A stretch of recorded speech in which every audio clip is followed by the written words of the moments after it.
Welcome to the North Dakota Department of Public Instruction Title IV webinar series. This webinar will provide information and resources for those districts who receive a Title IV allocation of $30,000 and above.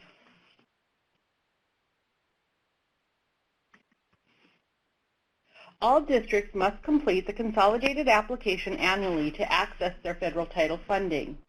New for the 2019-2020 year, the Department has created a series of recorded presentations specific to each title program and/or topic pertaining to the completion of the consolidated application. This presentation is specific to Title IV Part A programming for those districts whose allocation is over $30,000. Today's agenda. We'll start by reviewing Title IV general information, specifically purpose and updates. Then we'll cover those Title IV components that exist in STARS. We'll first go over the components that are required for all districts. Those include annual evaluation, consultation, investment of Title IV funds, equitable services, prioritization of funds, evidence-based, and alignment of funds, activities, and programs. For those districts whose Title IV allocation is over $30,000, two other requirements are in place. Those requirements include 1, a comprehensive needs assessment, and 2, spending requirements, both of which will be covered in this webinar. Then we will talk about staff and integrated activities, and we'll wrap up with Title IV key information covering supplement not supplant, transferability, sustainability, and some general information regarding contacts at DPI. The following slides will cover general information regarding Title IV. The purpose of Title IV funds. The primary purpose of Title IV Part A funds of the Every Student Succeeds Act is to improve students' academic achievement by increasing the capacity of states, districts, schools, and local communities to provide all students with access to well-rounded education, improve school conditions for student learning, and improve the use of technology in order to improve the academic achievement and digital literacy of all students. It is important to remember that these are supplemental funds. Title IV updates. The estimated federal title allocations for the 2019-2020 school year have been released. New this year, the North Dakota Department of Public Instruction has revised the previous assigned contact list within the Division of Student Support and Innovation for the consolidated application. The contact list is replaced with expert staff which are assigned to oversee, review, and approve program-specific sections of the consolidated application in their area of expertise. Staff within the Office of Educational Equity and Support will provide technical assistance and guidance on the Title IV specific sections of the consolidated application. We'll cover how the district's eligibility is determined. Districts that have received a Title I allocation the prior school year are deemed eligible for a Title IV grant the subsequent year. However, districts in the 2018-19 school year that generated a Title I allocation and declined receiving the funds, as well as those districts participating in the cooperative agreement, are not eligible to generate a Title IV allocation for the 2019-2020 school year. Carryover. School districts are allowed to carry over 100% of their Title IV allocation into the next school year and have a full 27 months to obligate and expend the funds. The North Dakota Department of Public Instruction will still close out each fiscal year as of June 30th and make the remainder of the district's Title IV allocation available as carryover. If applicable, after 24 months, the Title IV final financial statement will indicate the carryover funds that must be spent by September 30th of that year. Fiscal year 2018 was the first time that funds have been awarded under the SSAE program. Therefore, With respect to an allocation of the fiscal year 2018 SSAE funds, the potential for carryover would not exist until after the first 15 months of funding, i.e., not until October 1, 2019. The carryover year for any fiscal year 2018 funds would be October 1, 2019 through September 30th, 2020. For those districts who are receiving a Title IV allocation for the first time in the 2019-2020 fiscal year, the potential carryover would not exist until after the first 15 months of funding, i.e., not until October 1, 2020. The carryover year for any fiscal year 2019 SSAE funds would be October 1, 2020 through September 30th, 2021.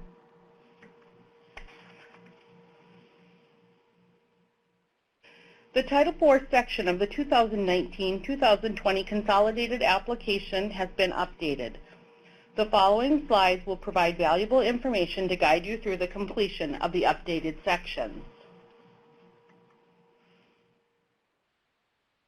The first section you'll see will be allocation for Title IV Part A. Here you will enter the name of the contact person, their phone number, and an email address, signature authority as identified in the school board minutes, and signature authority email.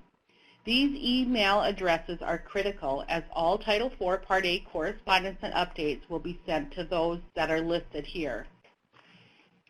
Allocations, carryover adjustments, and your total available will also be on your allocation screens and will be pre-populated. For allocations, North Dakota receives its Title IV allocations from the U.S. Department of Ed in the form of a block grant. The state then allocates 99% of these funds to North Dakota districts based on the eligibility criteria established by the USDE. The amount of Title IV funds allocated to the districts is calculated using the same formula that is used to determine district Title I allocations. The minimum allocation to any qualifying district will be $10,000.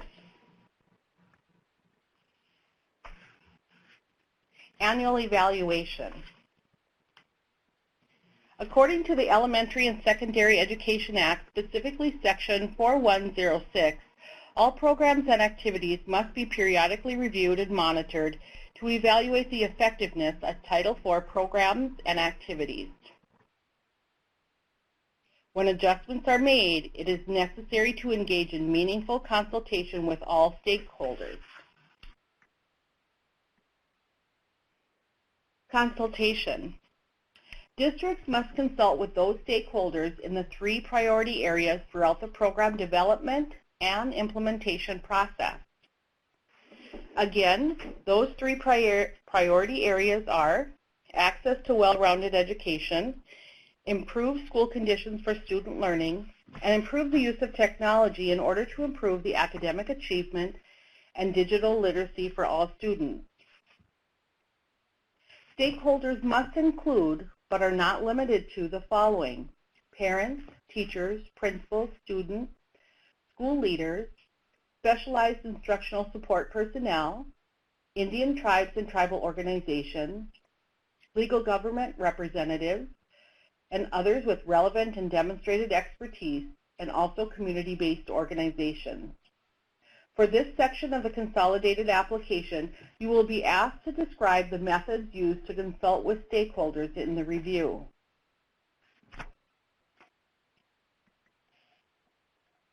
Investment of Title IV funds. This is a new section to the consolidated application this year. The first question is based on the North Dakota's K-12 strategic plan and outcomes for all students. We know that these outcomes are priorities, and it is important to align our funds and therefore our activities and programs based on these outcomes.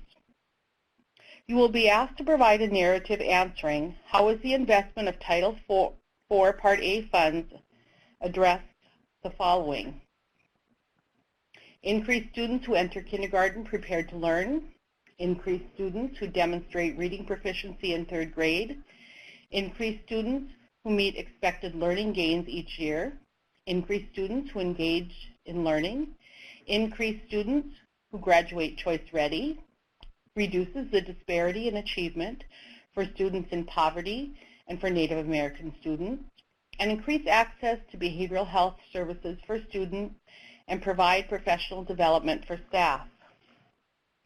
The second question focuses on the required continuous improvement process through Advanced Ed. Your strategy map with Advanced Ed lists your critical initiatives and your key measures or your data you will use to determine and measure your work. If these align with the purpose and allowed use of Title IV funds, then this helps determine how you spend your funds, or if you could braid several funding streams to meet a goal, or if you should transfer to another title program. If you want to further discuss your strategy map with anyone at the Department of Public Instruction, please do not hesitate to call. During this part of the CONAP, you will be asked to provide a narrative to answer this question. Equitable services. Equitable services and other benefits provided under this section for private school children, teachers, and other educational personnel shall be equitable in comparison to the services and benefits for public school children, teachers, and other educational personnel participating in the program, and shall be provided in a timely manner. No public funds are distributed to non-public schools, only services and material to support those services. Local school districts retain control over the services provided to the non-public schools. They're designed to meet the needs of the non-public school students and teachers, and these services must be supplemental, secular, neutral, and non-ideological. Here you will be asked to sign an assurance stating that you are providing equitable participation through meaningful engagement and ongoing consultation with those private schools under your purview. Meaningful consultation with private schools must occur before making any decisions about transferring funds. Be sure to adequately describe the services being provided to the private school. And in general, to ensure that equitable services are provided in a timely manner, a district must obligate the funds allocated for equitable services under all applicable programs in the year for which they are appropriated. A separate webinar will provide further guidance on equitable services. Prioritization of funds.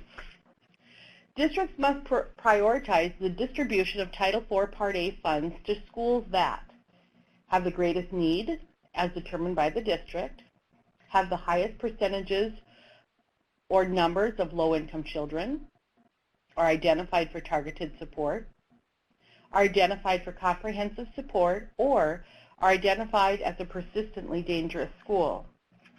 During this section of the consolidated application, you will be asked to describe your prioritization method or methods. You will need to include the data reviewed that was used to determine priority risk areas. Evidence-based interventions are practices or programs that have evidence to show that they are effective at producing results and improving outcomes when implemented. And again, those should be tied to your strategic map within Advanced Ed, your critical initiatives. The kind of evidence that is described in ESSA language has generally been produced through formal studies and research. Under ESSA, there are 4 tiers or levels of evidence. Tier 1 is strong evidence, Tier 2 moderate evidence, Tier 3 promising evidence, and Tier 4 demonstrating a rationale. And that could be a theory of action.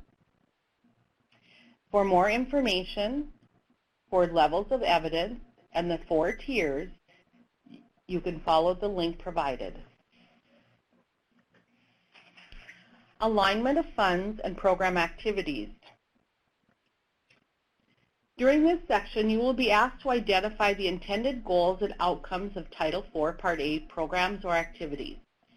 Again, they will fall under well-rounded education for all students, supporting safe and healthy students, and effective use of technology.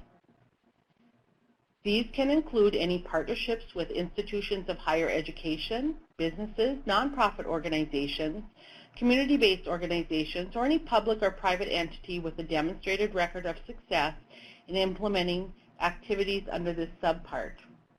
All Title IV activity programs or activities must meet evidence-based standards and be aligned to levels of evidence, which is required by ESSA. Again, your strategy map with Advanced Ed lists your critical initiatives and your key measures or your data that you use to determine and measure your work. Here is a sample for you to review. So in this section of the consolidated application, you will be asked to identify the activity, what is the goal of your activity, what outcomes or your data will you measure, and your alignment with the ESSA levels of evidence. And you can see that for Tier 4, the district can develop a logic model or a theory of action to support and determine its effectiveness.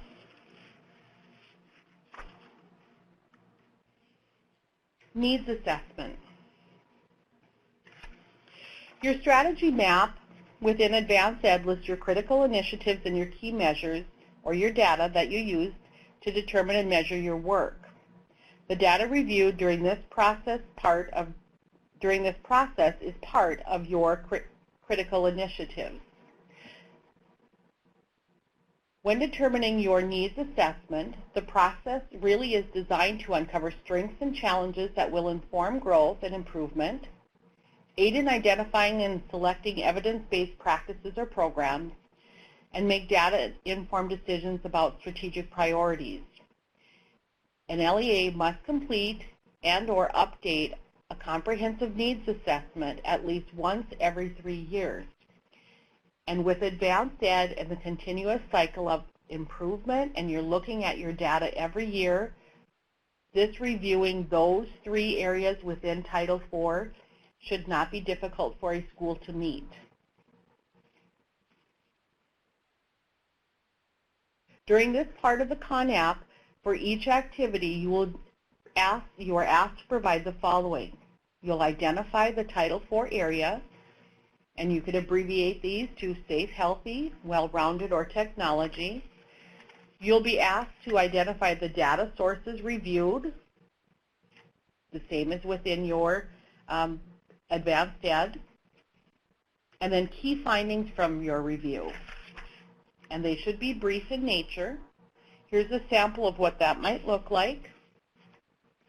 You can see from the screen that this school, the identified area is safe and healthy. The data reviewed was the YRBS, or the Youth Risk Behavior Survey. For 2017, their data showed 32% of middle school students were sad and depressed, 23% of high school students had attempted suicide, and 17% of middle school students had made a plan for suicide. Again, the key findings should be short. You can see the identified other areas, and from this needs assessment, they will be able to prioritize their use of their Title IV funds. Again, this aligns well with your Advanced Ed, or the data can be taken directly from your work within Advanced Ed. Spending requirements. At least 20% of Title IV funds must be spent on activities to support well-rounded education. At least 20% of your Title IV funds must be spent on activities to support safe and healthy students. Of the leftover 60%, a portion of that must be spent on effective use of technology. Then the rest you have left over can be split any way you like.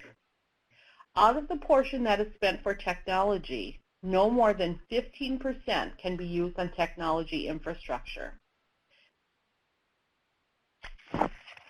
It is important that districts have an internal process to ensure that the spending requirements in each area are met. This also includes if a budget revision is being done. Staff. All staff paid with Title IV funds should be included in this section, only if they're paid with Title IV funds. You'll need to enter the name of the staff or staff members. If the staff member has not yet been hired, you may indicate TBA or to be announced and submit the names of the individuals hired at a later time. Please enter their corresponding teacher license number or North Dakota Title I PAIR certification or certificate number if applicable. Select the statement that best describes the staff position, and note here that some positions may require a further explanation. Enter the corresponding grade levels if applicable, and then enter the FTE the employee is paid with Title IV funds. So, for example, if a teacher paid out of Title IV funds is 50%, and then 50% the district paid, the FTE in Title IV is 50%.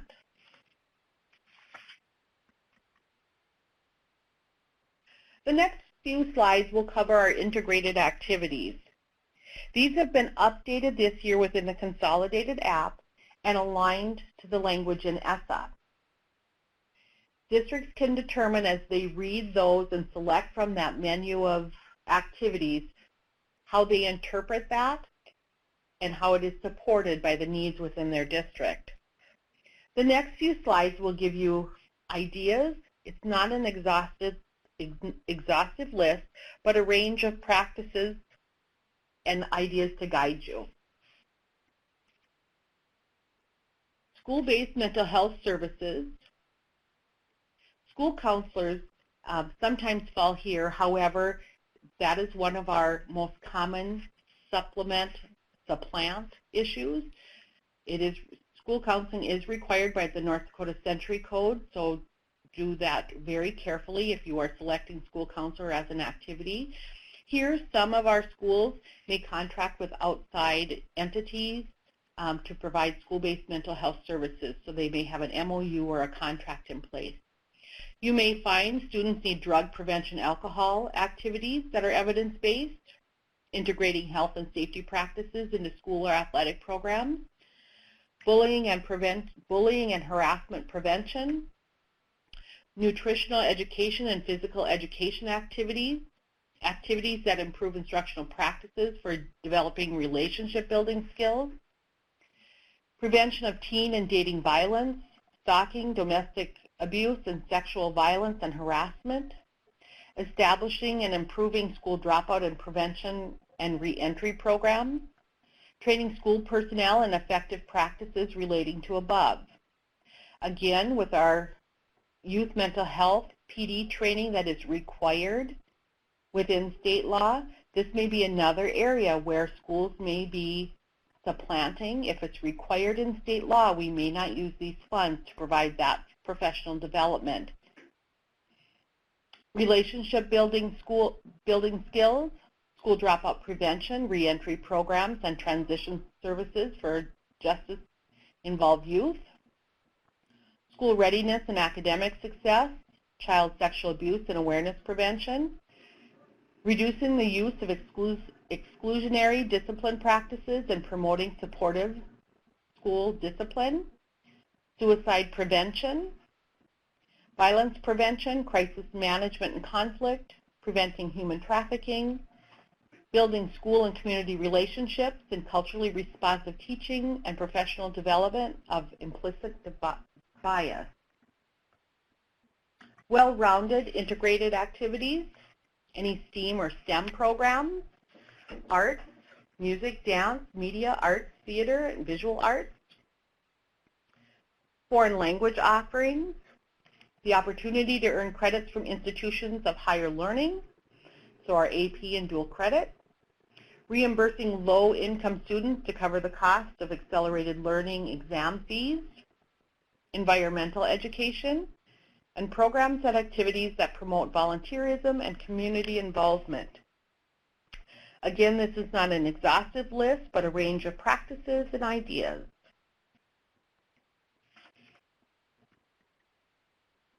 Effective use of technology.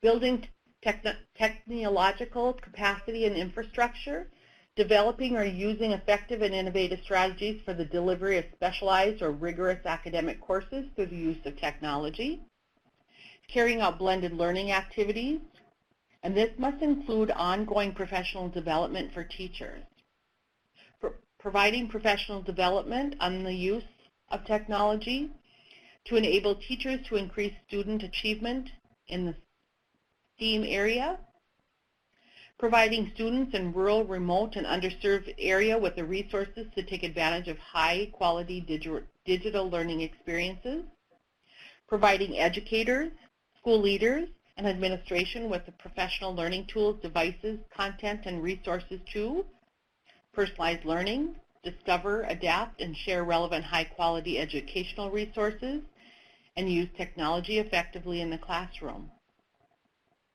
Implement and support school and district-wide approaches for using technology to inform instruction, support teacher collaboration, and personalized learning. Again, this is not an exhaustive list, but a range of practices and ideas. Title IV, Key Information.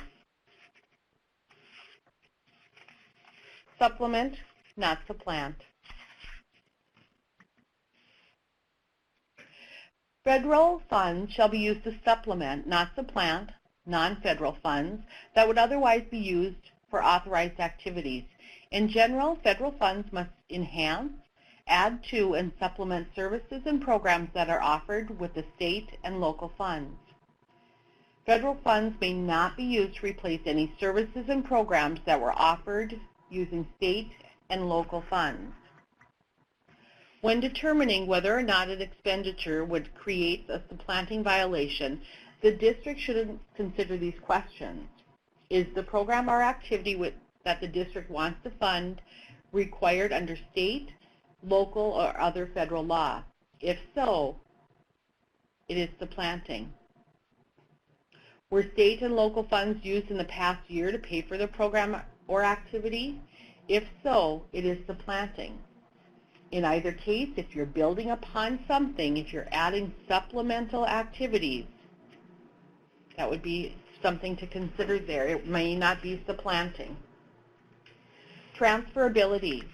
Districts may transfer up to 100% of their Title IV funds into a program that they received an allocation in. So Title IV may be transferred into Title I, Title II, Title III, Title V, just depending on if you receive an allocation there. A separate webinar will provide further guidance on transferability. Sustainability. We know the primary purpose of Title IV, Part A of Every Student Succeeds Act is to improve students' academic achievement by increasing the capacity of states, districts, schools, and local communities to provide all students with the access to well-rounded education, improve school conditions for student learning, and improve the use of technology in order to improve the academic achievement and digital literacy of all students. When building these programs in any of those three areas for your students and staff, it is important to think about a sustainability plan. These funds are not guaranteed from year to year. Key information. The consolidated application will be due Friday, August 30th, 2019. The grant period for allocating and spending federal title funding for this consolidated application period is July 1, 2019 through June 30th, 2020. There is an electronic application URL. Board approval. The consolidated application for federal title funding must be approved during a school board meeting prior to submission. The application cannot be submitted without indicating a date when it was approved by the school board.